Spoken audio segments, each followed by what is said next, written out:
देखो मानव supreme court दुई जन आक्यूज कर बेल पिटिशन शुणी समय जे ऑब्जर्वेशन आसी जो एक्टिविस्ट अच्छा आरटीआई एक्टिविस्ट से माने कंप्लेनेंट को काम कर दौन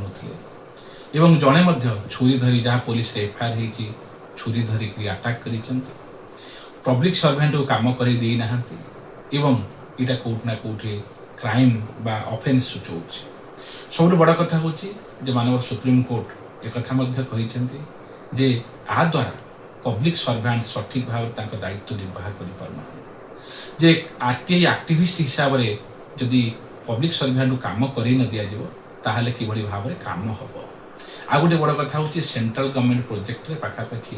58 कोटी टंकार सैंक्शन करा सेंट्रल गवर्नमेंट पैसा टंका सैंक्शन करते से काम आगे जाऊला काम होता समय काम को रोकवा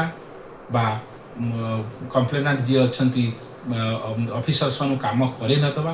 एवं तांका ना रे मारपिट करवा ये सब जो संगीन दफा लगी माननीय सुप्रीम कोर्ट बेल को नाकच कर सब बड़ कथा हूँ आरटीआई एक्टिविस्ट माने अनेक भल काम कर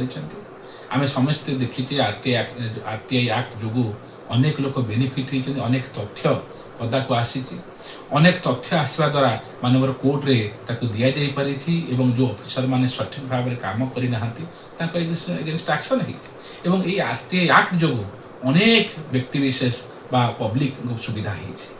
सब बड़ कथा हूँ आरटीआई एक्टिविस्ट माने काम को भल भाव में अनेक कर समस्त अनुभव कर किंतु ये जगह मानव सुप्रीम कोर्ट ऑब्जर्वेशन से पर्टिकुलर दो जन व्यक्तिविशेष को लेकिन आसी छड़ा कि भाव में जो काम को मानव सुप्रीम कोर्ट नापसंद करेतु से आक्यूज तरफ कहुला से काम भल काम करेतु दुर्नीति से विषय तथ्य उत्तोलन कर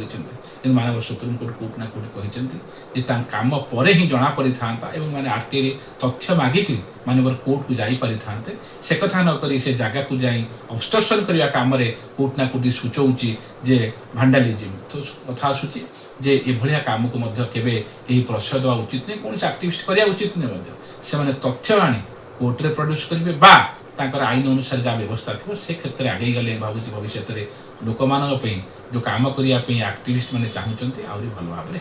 एई भिडियोटी आपनको केमिति लागिला कमेंट करि जणांतु। धरित्री लाइव रो यूट्यूब एवं फेसबुक चैनल को सब्सक्राइब करंतु। अधिक खबर पई लॉगिन करंतु www.dharitri.com।